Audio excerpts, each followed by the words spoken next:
කවින්ස කෞශාල්ගේ ඔන්න YouTube channel එකේ දෙවෙනි සින්දුව කොපර කොපරින් පස්සේ දෙවෙනි සින්දුව පිරිත් පොතයි අම්මා. අහලා බලමු live. කියලා බලන්න.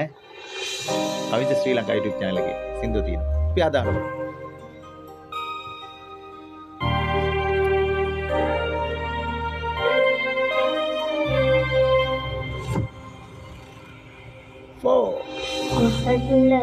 Leyat dina pirit potay amma diri siri